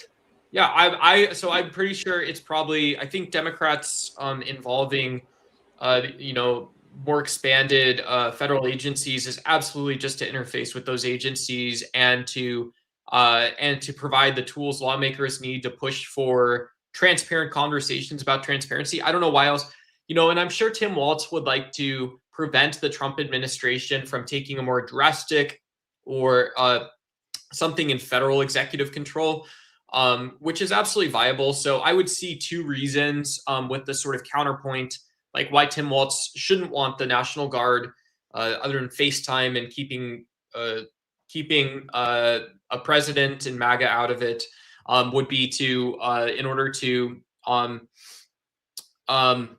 like the downside is, of course, is that, you know, you kind of want the protests to go to their logical limit in terms of peaceful protests, because that's how a democracy works. And the hope's always historically been that, you see these events and they're cauterizing in the sense that people are forced to learn more. You have to adapt as a society, as almost an intelligent body that is based on more fundamental principles. And so without someone like tangibly planning how people sort of pick up that, we can resist ICE, we can resist, really the only failing agency in government right now is ICE. Everything else, every other law enforcement agency, local agencies seem to be operating without protests. They're operating fine. And so without people sort of looking into these sort of issues, yeah, I don't know. I'm sure it's shrewd or something else fairly intelligent that's going on. You see, I watch a lot of live video coming out of Minneapolis. That's how I caught the church thing, because I watch a lot of live stuff, because when it's live, I feel it's not getting the commentary or political spin on it. I feel like I'm right there looking at it, right? And I've seen in Minneapolis, ICE agents tossing people around certainly doesn't seem like they have any reason to do so. All right. And tear gassing people. Yesterday, ICE punched a man in the face, give him a big black eye.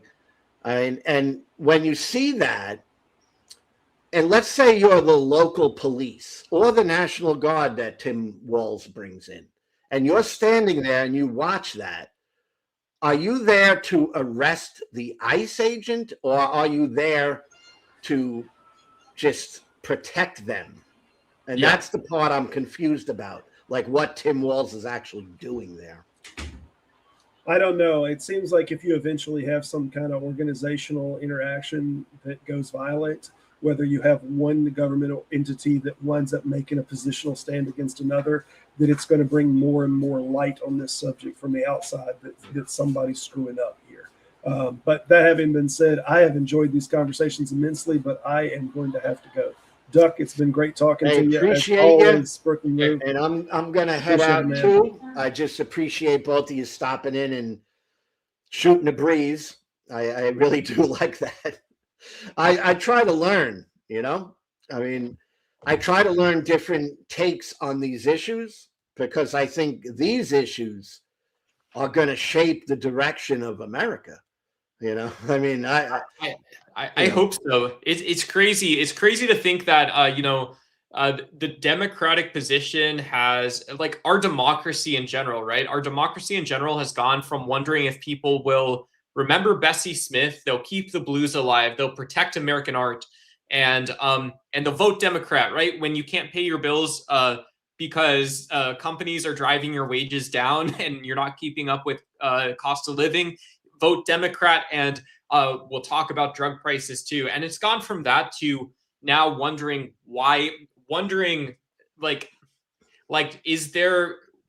is a response to a strategy from Donald Trump? And is it really just, is it still overreaction to look at basically the Trump administration losing momentum, backsliding, reaching pressure from international systems, and wondering what our domestic role is in guiding our democracy as an ant, basically, as a citizen? It's become insane to me. I'm overwhelmed turning on the news. I'm still stressed every day. I feel for people that are trying to. Yeah, when I was studying, I'll tell you this. When I was studying politics in college, Lou, Obama was president. We had, I had basically the buffet of the Iraq and Afghanistan war to learn from, to consider, basically to glean from. And, we had the Tea Party movements and stuff were being born near the end of my degree, basically. And so you have all of this stuff that was happening then. I feel for people that are trying to learn about society now, and they're stuck in presentism. It's absolutely crazy that, we're like almost telling people, go do globalization, go look outside and learn from that. But also we have to, in some sense, also oppose those things. And it's really it's really crazy and really nuts to me. What do you think, Doc, is going to happen in this country? Because I've never been in a spot, and I'm a lot older than you. I've never been in a spot where I thought the country was at a tipping point, and it's a powder keg, is what I see. All right, and I'm on the side of the progressive movement. That's where I'm at. All right, that's You what might I be right. feel. You might just be right that there's a tipping point, and hopefully and most probably the tipping point is far less exciting than people think. Trump has already sort of the weights around his neck, so to speak, on many things he's trying to do domestically and internationally, and he does not have. People need to remember Donald Trump. He does not have control of all of the pieces, parts he needs in order to be successful. I don't have whatever you say. I'm just gonna say whatever Lou says. I'm also gonna say. I'm gonna go with the same thing. I'm gonna go with the same thing. Like, I'm watching what I'm seeing is a takeover of a country and even of a hemisphere. It's more than just a country. All right. And I keep watching and wondering, well, is this ever going to stop? Is this ever going to come to a point where, probably not. he's not able to proceed with these, tactics of shaking down people. I mean, I come from New York. I'm familiar with the mafia, right? Okay. I mean, okay. He is like a mafia guy that shakes down people. He comes with the big threats, and then he'll say, well, you could do it one way or the other, and this way will lead to your demise, maybe even being arrested or thrown in prison or, being captured. Or you could kind of do as I say, and I'll let you continue to go forward. That's just the mafia shakedown. That's all that is. That's actually very pointed and wise too. And so, this kind of makes me feel foolish because Trump basically totally circumvented the RNC in order to get elected. Basically said, well, the RNC in some sense has to go with what the Don says. We are more than happy to run politicians against the RNC. And so they had this really sort of weird, like, deal with the devil handshake in the last elections. And this is crazy because, if this seems nonlinear or sort of like two big connected ideas, but, the Tea Party basically said, well, we can challenge the RNC to some extent, but we can also get the RNC to say really crazy stuff. We can get the RNC to support policies that otherwise would never see the light of day. They'd be local issues. They would be things that don't become national politics or that are taken on by even further fringe groups of the Republican Party. And the complete opposite happened. You began seeing sort of these mainstream caucuses want to address xenophobic issues, bigoted issues, and do a lot more than talking about taxes and having the most efficient form of government. To me, that shows that we should have seen how crazy MAGA was going to get if the RNC itself was going to be willing to no longer engage in deliberative politics and really sort of find and present your own forms of cooperation and what it means to you, and basically try to poach Democratic lawmakers like it's always been. Well, let me ask you a direct question. With what he's doing now with threatening to put tariffs on NATO allies, I mean, isn't that threatening our friends? I mean, it's just like so bizarre to me. All right. And yet, this is threatening the whole protection or the whole stability of the entire world now. All right. Because NATO is an important aspect to our stability. Okay. I think it is. Yeah. But I'm old, right? But NATO is, You're right. from after World War II. You're right. This has been a stability thing for the whole world. All right. And now he's saying he's going to put tariffs imposed to try to get his will over the will of our NATO allies. And I can't believe that's going to go over well.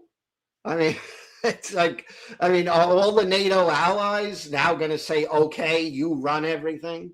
You know, we're going to say you, Donald Trump, run the entire Western Hemisphere and NATO, and you are the one who will control everything. So I my opinion here is Donald Trump is trying to show us two things. One is how linear and perhaps uninformed or how stupid Donald Trump is, that what Donald Trump actually wants from a geopolitical standpoint is to tell leaders around the world that JD Vance is going to have a modernized AI army and he's going to be president.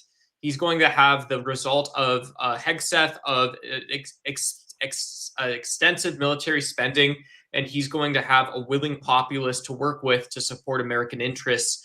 And so in some sense, he's making, in good faith, he's making an argument that, well, this is your sovereign. This is, in America, when you talk about the sovereign, when you talk about the sort of philosophical concept of the leader and not the God King, the sovereign is this continued line of putting America first. And it's very fascist and bigoted, but argue against that. Argue against what Donald Trump wants to show you. The other side that Donald Trump is showing you is that, well, you know, if you go out, and this is so nasty, but you go out, Lou, and, you know, you're a prime minister of somewhere, and I say, well, guess what? I, as Donald Trump, don't believe we actually fight.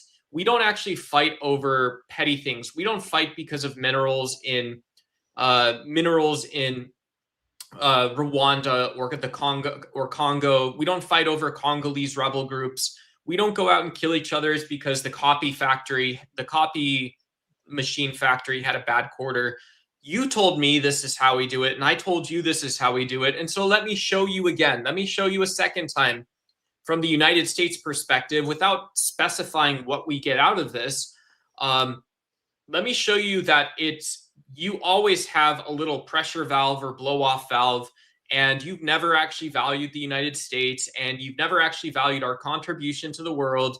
And it's always been the United States who plays the bad guy, who spends the money, who spends the American lives, who does all these things. And so let me show you for a second time that not only do we not fight over this stuff, but you're going to go out and do your own little petty thing that you always do anyways. And this is sort of John Merschmeyer's school that, well, as long as you have the AI robots in place, you have the planes and bombs, and you avoid the big conflict, or you're ready for the big conflict, you can go out and say and do sort of whatever you want. Well, it seems to me like he's governing and running the United States because he's being allowed to run the United States. Right. But he's running it like like he knows that in a game of chicken, he's not going to chicken out. and you, whether you be a foreign leader or a governor of a state, you are going to chicken out.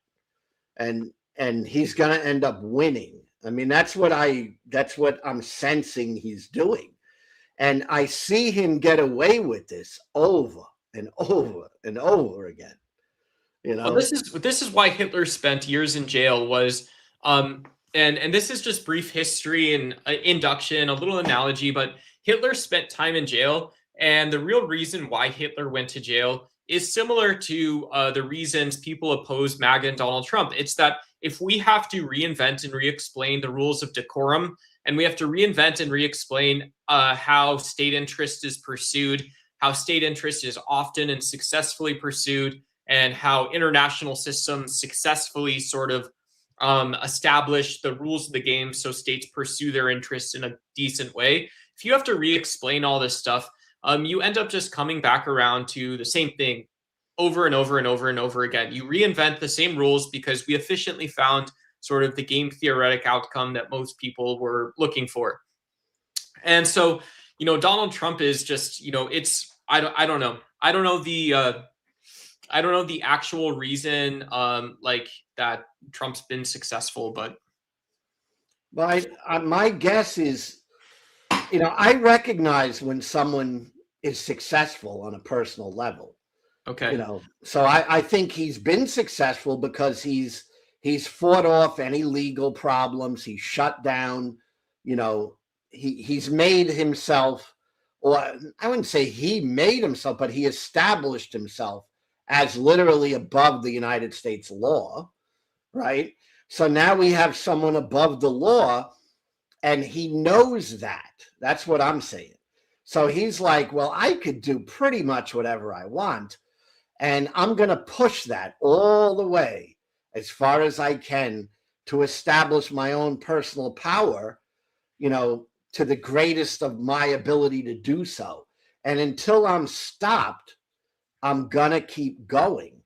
And that's why I see Democrats as being kind of weak. Maybe they're a lot smarter, but they're still weak because they're not willing to do that. They're not willing, let's say, to in the game of chicken, they're going to bow out first. All right. In the game of setting the whole place afire, they're going to bow out first. It's like, I think Trump is willing to burn the whole place down, so to say, and it depends if you are actually right. If my worst instincts are actually correct, where it is actually that top down, it is as top down as they say it is.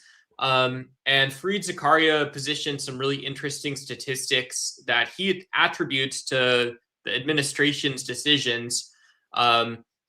It basically shows that trade is just going around the United States. China is still growing. We have globalization isn't still happening. It happened already. And so we're still seeing the levers of globalization being leveraged by shrewd state actors, by people in states who can support some level of economic liberalism. We're still seeing basically the world is turning while Trump is in office. And it's just a matter of whether, to me, it's a question of, are we going to have and so if we're going to have a bad day, to me, it's because Trump goes way too far on something that he shouldn't have done. Everyone knows when that's the case. Everyone knows tariffs aren't good policy. But it is the case that, tariffs, aggression around various regions in the world, while there's large coalitions of states that are operating in those areas and there's sovereign states operating, these are all reasons that Donald Trump's policy can ultimately fail. And so, the accelerationists are still laughing in the corner and saying, well, the one thing you didn't count on is that society is far less stable than you had imagined it to be. And it's just the case that that's how society works. It's always been that way. And you did not overcome any of the forces of, industrialized conflict and famine. You just think you did.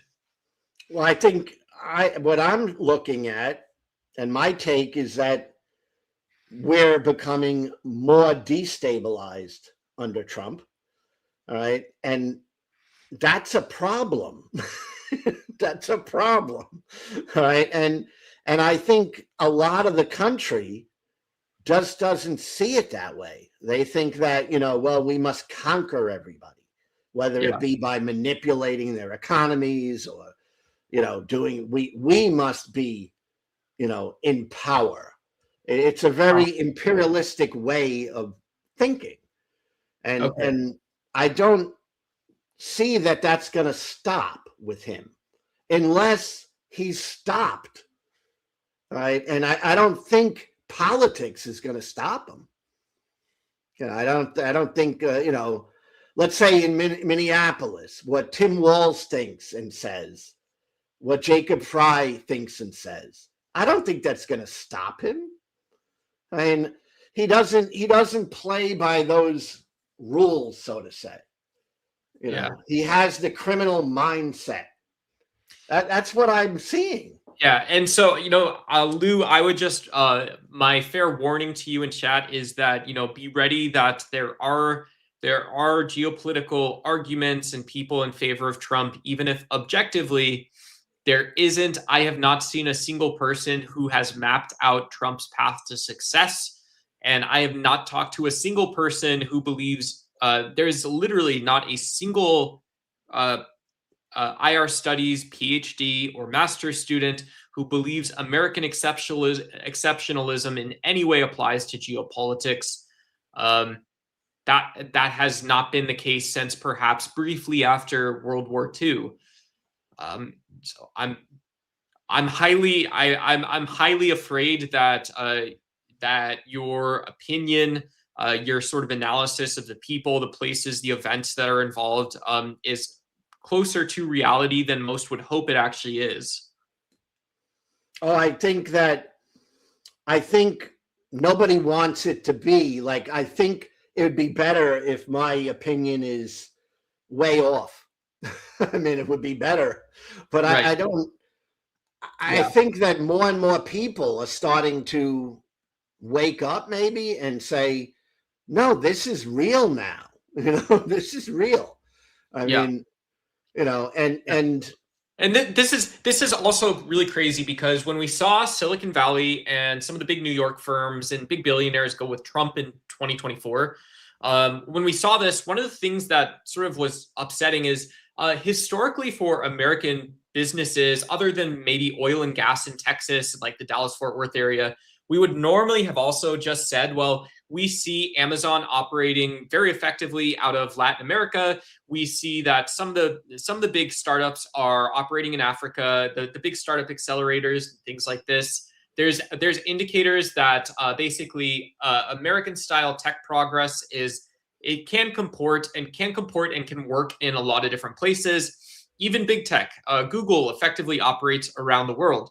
And this was typically been sort of enough to say, well, we're going to go with the person who is in the best interest of this globalization thing that we had talked about many, many times.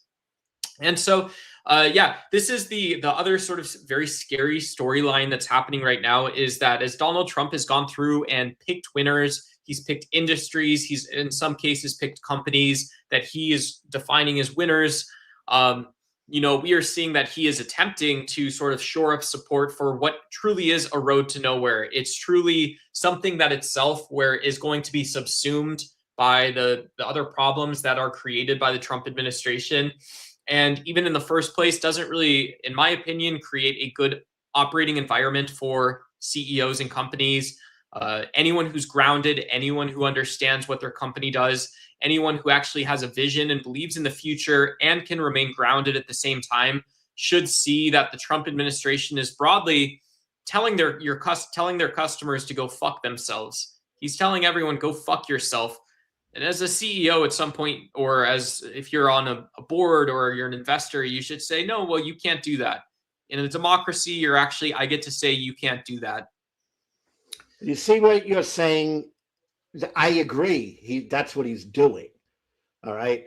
But never before have I seen a president or leader that had real power like he has do that.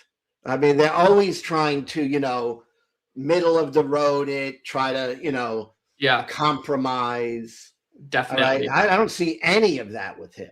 It's just, it's very, very, very authoritarian. It's extremely I wouldn't know. A negotiation to him again is like, I threaten you, I have the power to do very nasty things to you, and you're either going to play ball my way or you're going to suffer grave consequences, and that would mean almost anything. You might die, you might get put in prison, you might whatever, but that's your choices. That's how he's playing politics. But on the side of John Merschmeyer and offensive forms of realism, if you look at it another way, it's truly just about the amount of leverage the United States actually has in the world today. And so, it's also the case that if countries around the world were not being so ambitious, and if the United States was making unreasonable claims of their own ambition, then it would be the case that Donald Trump's strategy wouldn't even appear to be viable in the first place.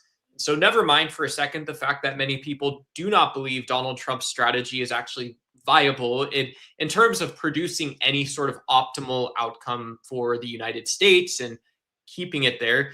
But there is a case to be made that well, you know, a lot of these countries have gotten incredibly wealthy. They've gotten incredibly wealthy, largely on the back of U.S. defense spending, on the back of U.S. technology, and they're truly not talking about Greta Thunberg and making the world sustainable and green and making the world a better place. And so, without Donald Trump being a xenophobe and a bigot, some Americans would say, well, it actually kind of smells and looks and feels good for an American president for these reasons to tell people to go fuck themselves.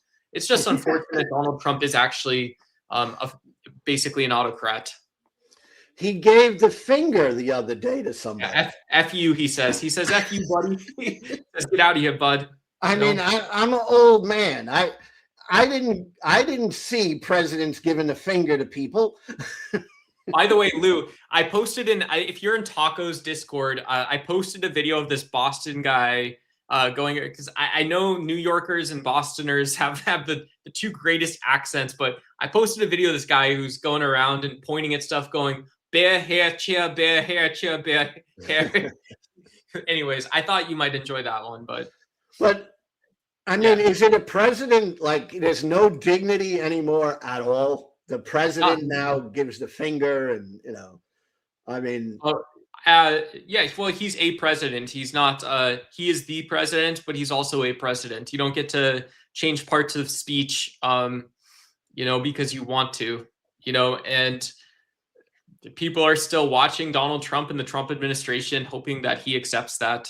I think. Yeah, hoping that he accepts it for whatever reason, Well, I would say we're just in a very, very dangerous time in America. Sure. All right. I think it's horrible where people are scared to go out. Yeah. I mean, I think I mentioned this when I started this stream. I'm not scared to go out. I mean, I go out, I do my thing. All right. But I know people who are scared to go out. All right. And just to have people scared to go out in their communities and people frightened to go to work or go to school. This whole thing is like, he should be held accountable for that. I mean, this is a very bad thing that's going on, under his watch, as we used to say, right? This is going on under his presidency. This is a very, very bad time in American history, in my opinion. It's sad. Yep. Yeah. It's going to be nice. I coined a term a while ago called the lazy liberal, because it used to be the case, and it should be the case, that if you're a Democrat, you don't have to care about politics 3 out of 4 years. And in some years you don't even have to vote. But it's no longer, that's no longer the case. If you're a conservative, if you're a traditional Republican, more classical conservative, if you're a libertarian, basically anyone except MAGA should want Democrats voting, want Democrats learning about what's going on, want Democrats sometimes looking at these like tiny stories like Trump tours a factory and flips someone off or whatever. These are all cases where it's like, yeah, I just want to go back to caring about actual politics and not Trump's politics. That's my real hope. That's my complaint. Lou, that's my complaint for you. That's my complaint is I'm sick of doing Trump's politics. I want normalcy. I want peace in our country. Yeah. I mean, and I can't stand seeing what's going on. And that's why I did this stream. I just, I can't stand it. And I appreciate you stopping by. I'm going to cut this off and okay, go get something to eat. But thank you for coming by. No, thank you for hosting. Yeah, it's always cool to see Skeptic and you coming on. And hope I'll see you here next, or maybe bump into you at a taco show or something like that, or whatever. Who knows? I'll see you around, Lou. I'm getting tired of debating the Christian fundamentalists. Yeah. So I'm trying to stay away from that. Yeah. Well, because it's extremely frustrating. Yeah. So anyway, have a good night, my friend. Okay, cool. See you, Lou. Bye. Bye.